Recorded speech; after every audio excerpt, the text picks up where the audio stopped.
ఉదాహరణకి ఈరోజు హరీష్ రావు గారు గోదావరి టు బంకచర్ల విషయంలో ఏదేదో మాట్లాడాడు. అసలు ప్రాజెక్టు కట్టినట్టు, నీళ్లు తీసుకుపోయినట్టు, మేమేం చేయనట్టు. అసలు ఇంకా ఆ ప్రాజెక్టు అంటే అదే ఒక వర్డ్ అన్నాడు అలా, 200 టీఎంసీలను ఏపీ తరలించుకుపోతుంటే మీరు మౌనంగా ఎదుర్కొన్నారని. అసలు 200 టీఎంసీలు కాదు, 1 టీఎంసీ కాదు, ఒక చుక్క నీళ్లు ఈ ప్రాజెక్ట్ లో ఎవరు ఎక్కడ తీసుకుపోలే. అదే ఆయన ఆలోచన చేసి ఆయన లెటర్ రాసిన, దాని మీద కౌంటర్ లెటర్ రాసినాం. సో ఈ రోజు ఆయన చెప్పిన విషయాలు పూర్తిగా అవాస్తవాలు, పూర్తిగా అబద్ధాలు. ఒక్క టీఎంసీ నీళ్లు, ఒక్క చుక్క నీళ్లు గోదావరి బంకచర్ల ప్రాజెక్ట్ లో ఇటు నుంచి అటు కదలే, అటు నుంచి ఇటు కదలే.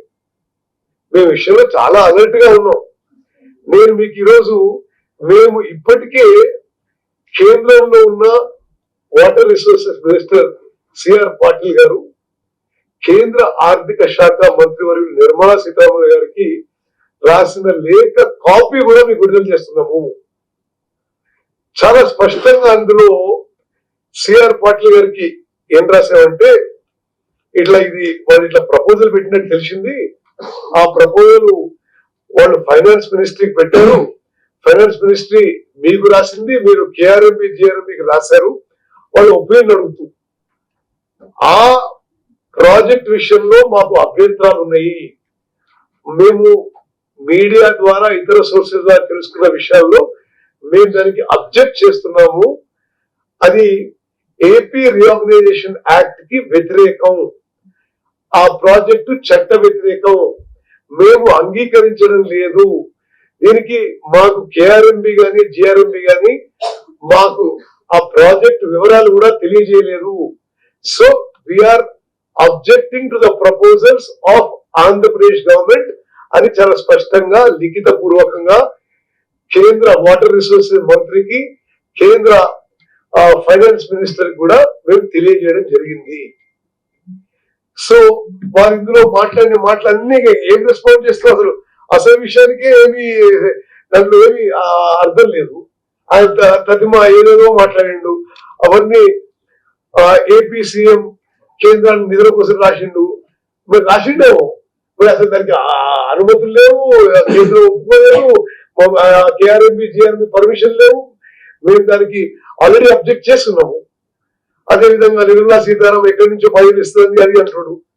మరి నిర్మలా సీతారామన్ గారి మనసులో ఉన్న మాట వీరికి తెలుసు కానీ, మరి మేమైతే స్పష్టంగా నిర్మలా సీతారామన్ గారికి కూడా ఈ ప్రాజెక్ట్ కి మా అభ్యంతరాలు ఉన్నాయి.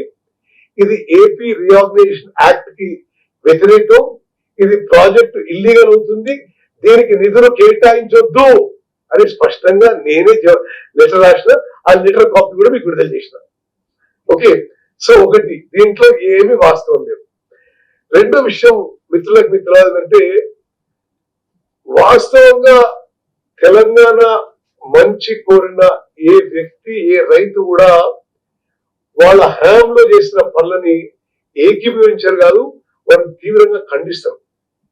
నేను ఈ కొన్ని విషయాలు శాసనసభలో అప్పుడు వైట్ పేపర్ ప్రజెంట్ చేసినట్టు మళ్ళీసారి మీకు ఎందుకు గుర్తు చేస్తున్నట్టే, మా హయాంలో మరి మేము తెలంగాణ యొక్క హక్కుల కోసం పోరాడుతున్నాం. మీరు చేసిన పొరపాట్లని సరిదిద్దడానికి ప్రయత్నం చేస్తున్నాం.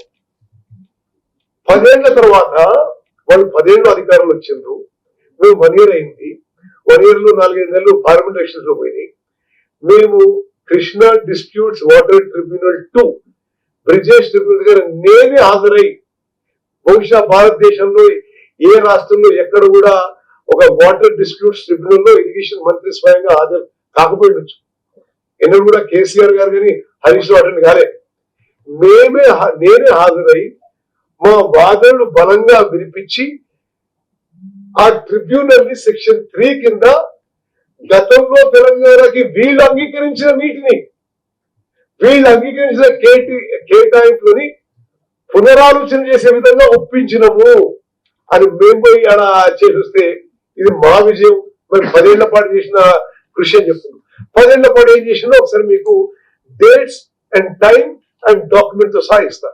మీకు ఇప్పుడు ఇచ్చిన డాక్యుమెంట్ లో ఇచ్చిందా అది శ్రీదేవి అది ఇచ్చేసే మీకు కేంద్ర ప్రభుత్వం యొక్క మినిట్స్ ఆఫ్ ద మీటింగ్ కూడా ఇస్తున్నా. ఏ విధంగా వీళ్ళు తెలంగాణకి ద్రోహం అన్యాయం దగా చేసినారు.